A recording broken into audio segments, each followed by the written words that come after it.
La qualità delle acque in Friuli Venezia Giulia è buona, va posta particolare attenzione a fognature e depuratori per evitare un deterioramento della situazione. È il risultato dei campionamenti di Goletta Verde e di Legambiente, che ha iniziato la sua campagna 2025 proprio dalla nostra regione. I campioni sono stati prelevati in 10 punti della costa dai volontari di Legambiente nella giornata del 5 giugno. Il 100% è risultato entro i limiti di legge. Siamo molto contenti di poter dire che i 10 punti campionati in questa regione sono risultati tutti entro i limiti di legge.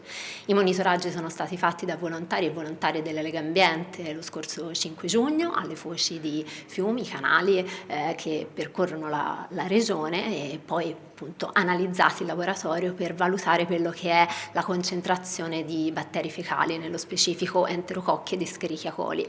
Questo perché questo tipo di batteri sono indicatori di fenomeni di scarsa o assente depurazione lungo tutto l'asta del fiume. In provincia di Trieste sono 3 i punti campionati, uno sul lungomare di Trieste, uno a Barcolo e uno a Sistiana Castelreggio. 3 punti monitorati in provincia di Gorizia, di cui 2 prelevati in mare a Marina Iulia e a Grado, il terzo presso la foce dell'Isonzo. La provincia di Udine comprende il territorio maggiore sulla costa. Qui sono stati effettuati 4 prelievi alle foci del fiume Stella, alla foce del Tagliamento a Lignano e presso lo scarico del depuratore sempre a Lignano. Il punto a mare è stato monitorato lungo la spiaggia di Sabbiadoro. I consigli che in realtà noi diamo da sempre, oltre a supportare comunque le amministrazioni nel miglioramento degli impianti, è anche quello che diamo a cittadini e cittadine di segnalare per esempio gli eventuali scarichi illegali che si possono a volte avvistare e diciamo fa parte anche questo della cittadinanza attiva, segnalare quello che